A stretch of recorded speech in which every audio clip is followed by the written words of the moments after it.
would like to welcome you to our 4th edition of the International Biennial Paper, Fibre, Art, Transfiguration, with 2 major exhibitions, Kozo Contemporary and Change, Textured Landscapes in the Anthropocene.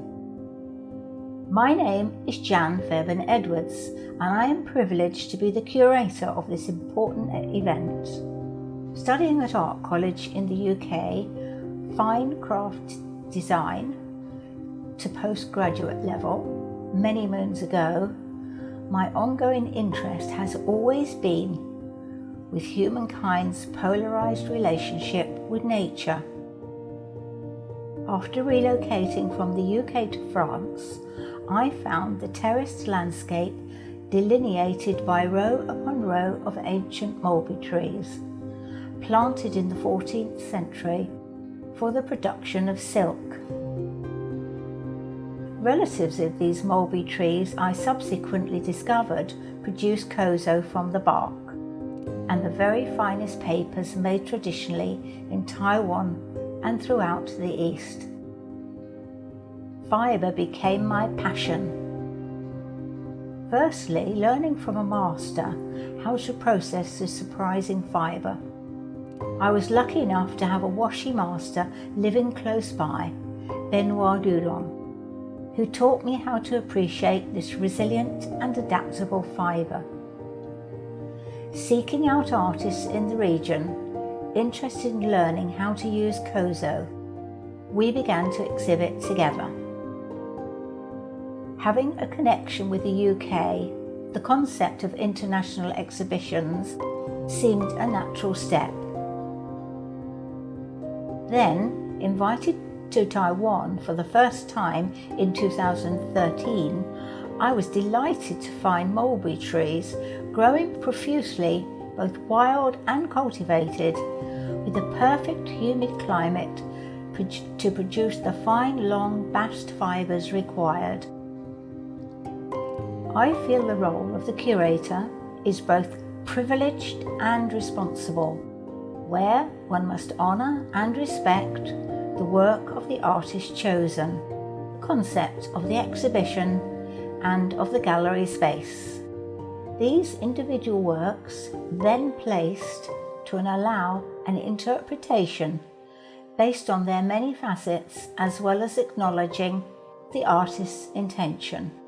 Finally, the works are balanced against the overall visual narrative, including the dialogue between each work, both visually and interpretively. In both our exhibitions, Kozo Contemporary and Change, the artists confront one of the most defining issues of our time, climate change, in both bold confrontation to quiet meditation. From large-scale tableau to delicate sculptural vessels, from artist books to installations, from fibre to plastic, plastic to fibre. Mankind's obsession with plastic is confronted head-on to express to you the artist's fears and hopes for the future. Before presenting you with the artists, I feel we need to talk about the fibre, this magical, elusive, enchanting material used to express the innermost thoughts, feelings and creativity. What is it, this fibre? Primarily the inner bark of certain mulberry trees, and known in the paper world as kozo, and the fibre featured in this special exhibition, Kozo Contemporary. But this other fibre, this recycled matter exploited widely in our Change exhibition, what are its origins?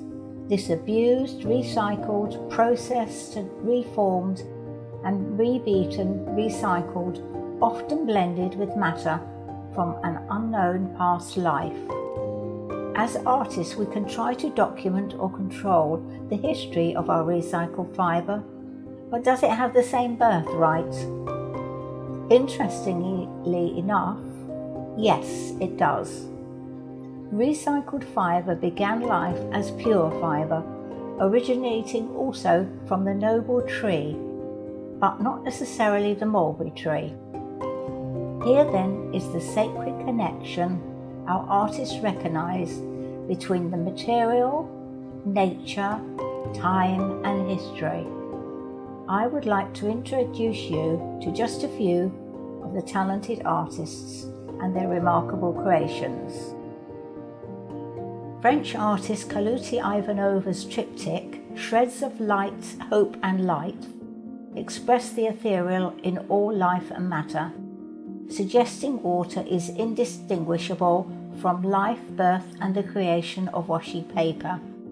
She delves into the deepest regions of the material and her inner soul, revealing her truth that the material, the process and the natural forces are one universal energy.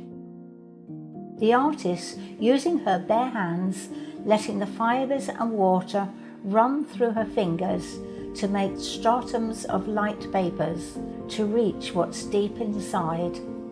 Light which crosses those stratums makes us see our skeleton, and we can feel the soul lightening. Our next artist, Ling Ting Ya from Taiwan, reveals in flow nature's processes through the use of kozo fibre, not as paper but minimally processed, almost raw bark fibre. The sun-dried bark was tough but softened again after cooking. Movements of the roots, streaming of water, layering of the subconscious, the experience of processing material are intertwined into a flow, running from the source with no end. International artist Prestigard's The Elements sets one's heart beating as she refers to the primary elements of earth, air, fire and water. These vibrant representations highlight the technique often used in contemporary art of a pouring of coloured liquid fibres onto the wet screen to create a canvas. The artist continues, "Pulp painting is the ultimate way of combining my experiences as a printmaker, working with colours in layers, positive and negative. Based on this organic process, the result is unpredictable. The colour is the leading star, and I am following." Taiwan artist Shen Shashi also uses an explosion of colour in red bamboo. Red, a symbol worldwide with deep positive as well as negative connotations. Red, one of the most evocative and powerful colours in the artist's palette. In red bamboo, the positivity of nature and the negative danger from humankind are both evoked. Bathed in the sunset rays, the woods flow, the bamboo forest flickering, flashing, flaming. A healing illusion, an experimental sound and fibre installation, the work of international fibre artist Barbara Meidlek and sound artist Jan de Waal, features a cycle of objects created using kozo fibres, sent, unsent letters, and musical compositions.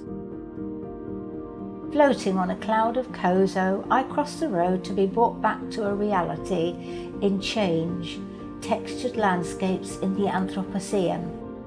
As I step into the craft hall, conceptually speaking, immediately one's senses are alerted by a combination of colour, light, texture and form in Australian artist Flores's Web of Being. In this large hanging, the artist was revelling delightfully in the diversity of life and colour, yet with a harsh warning. She explains, red, black, white and cream papers have been colonised with the silhouette of a native Australian regent honey eater. Light and shade simulates the eucalyptus forest habitats of this critically endangered species. By creating this collage, I invite the audience to celebrate and embrace diversity. Plant one tree. Save one bird. Listen to its song and know you are doing this for your children and their children. Swiss artist Miaisa, I'm washing my hands, is a simple yet poignant message in this waterfall of plastic, cascading down from the sky to the earth. Very simply, she asks, are you washing your hands? Li Jiajia from Taiwan has, in growing a forest, screen printed the microscopic enlarged image of the Alfalfa Wilkinsonia plant onto long flowering papers. We, the audience, are submerged in and become a part of this artificial forest, both human and plant matter merging. The work triggers awareness of artificial landscape and cultivation and asks the viewer to reflect, are plants in our lives also our living companions? Austrian book artist Schramm's willow leaf books are constructed with skeletonized leaves, reflecting nature's processes and the transitoriness of life. Here the leaf is eaten up by aphids until only the skeleton remains. What will remain of humankind? Ceramicist Melem Shaked from Israel, the only ceramic artist in our exhibition, she presents Trails, a paper clay throne sculpture addressing the tension and connections that are underlying the man and nature relationship. The basis of the work, she explains, is the bowl, a cultural representation, while the continuation of chaotic and changing elements represents natural forms, which connect and contradict it, a kind of mirror to the future of all culture. German artist Brengen's tactile installation, Remember for the Future, highlights an interesting use of pulped fibre, used to mould around the shoes, which then form an empty shell, a trace of their former existence. Shoes have many meanings in different cultures, often freedom, but not in this pile of shoes in the Auschwitz concentration camp, which the artist explains gave me the initial impetus for the work. But she says, I would like above all to remind us all of the many people who today lose their lives in the Mediterranean on their flight to Europe, and the plight of refugees all over the world. Featured more obviously in this change exhibition, recycled paper or other recycled materials to express issues of the environment. Taiwanese artist Li Shu-chong's Conceal creates a collage from thrown away everyday plastic items veiled in a fine layer of kozo fibre, reflecting on the stark realities of our modern way of life. She continues, this city is getting old enough to evade the problems of trash, air pollution, water scarcity, and food security. Empty spaces disappear. High rises replace woods, farms. Cities become more and more identical. Earth, life, habitus, cubic, and white matrix. 3 installations created by French artist Vincent Yedin, using this everyday throwaway item derived from paper and trees, egg boxes, reflecting her deep connection to the essence of existence by focusing on the minute, earliest forms of life in this monumental concept. as a set of concrete pyramids on which white colonies of microorganisms reproduce, scattered over devastated landscapes, so life can expand and take place again on what looks like inert concrete blocks, ruins of wars, remnants of natural disasters. Life, white as colonies of microorganisms, bacterias, reign again. Hope is here. Let us delight. Let us rejoice in the cycle of life. In Eustopic Bodies, an installation by Indian artist Ravi Kumari. Notions of utopia and dystopia blend in Eustopia. This becomes an apt metaphor for our times. The artist explains, body is the site where all these emotions play out. Each torso has been cast in a unique plant fibre, pulp skin, each with a distinct textural character and colour, which suggests the diversity and possibilities around us. Strolling through these two exhibitions, a rich pattern emerges as one journeys through the narrative, twisting and turning from one concept to another, surprising, frightening, provocative, thoughtful, peaceful and meditative, east-west, west-east, with boundaries rapidly dissolving from all geographical locations. My choices reflect on the diversity of ideas and forms and of cultures presented.